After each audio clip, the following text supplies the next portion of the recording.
हर हर महादेव साथियों, आज फाल्गुनी मास की महाशिवरात्रि है।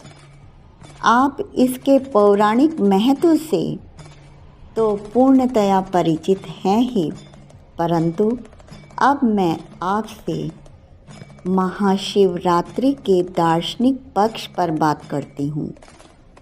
तो आइए आज हम पुनः बात करते हैं महाशिवरात्रि के दार्शनिक पक्ष की। देवों के देव श्री महादेव श्री शिव शंभु कल्याण के सार्वभौमिक देव हैं। जब मानव में प्रथम बार इस सृष्टि के रचनाकार और संचालन के प्रति जिज्ञासा जागृत हुई, तो उसके भीतर श्री शिव की प्रतिमूर्ति ने ही जन्म लिया। हम श्री शिव को दो रूपों में देखते हैं और उनकी प्रतीकात्मक छवि भी दो रूपों में बनाई जाती है। एक छवि शिवलिंग के रूप में होती है साथियों, तो दूसरी शंकर की प्रतिमा के रूप में। शिवलिंग संपूर्ण ब्रह्मांड की गति का सूचक है, जबकि श्री शंकर प्रकृति के प्रत्येक अंग और उपांग के सामूहिक ऊर्जा के द्योतक हैं। शिव हमें यह शिक्षा भी देते हैं कि हम विरोधाभासी परिस्थितियों में भी किस प्रकार से आनंदित और सफल जीवन जी सकते हैं और लोक कल्याण कर सकते हैं, क्योंकि शिव अपने शीश पर श्री गंगा जी की अमृत धारा और चंद्रमा की शीतलता धारण करते हैं, तो कंठ में सर्प की उग्रता और विष की तीक्ष्णता को धारण करते हैं। इन प्रतीकों से वे जीवन में समन्वय का संदेश देते हैं कि जीवन सदैव अमृतमय नहीं होता। संसार में मनुष्यों को विषपान भी करना होता है, लेकिन उसमें भी वह धैर्य और विनम्रता का परिचय दें तो अति उत्तम रहता है।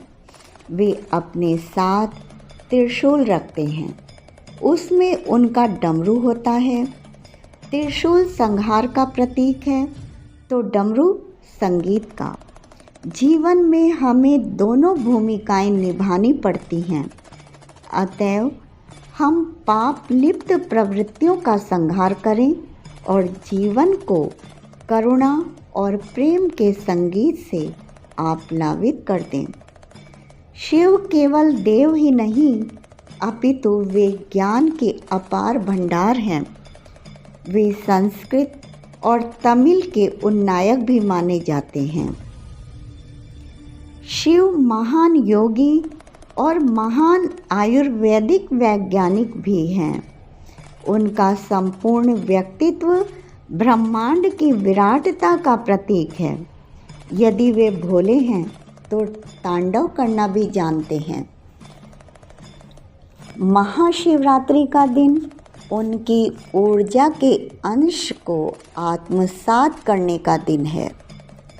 शिव केवल भारत में ही नहीं, आदिकाल में भी वैश्विक देव के रूप में पूजे जाते रहे हैं। विश्व की कोई भी ऐसी पुरानी सभ्यता नहीं है जहाँ पर शिवलिंग प्राप्त नहीं हुए हों। भारत की सिंधु सभ्यता में भी शिवलिंग प्राप्त हुए।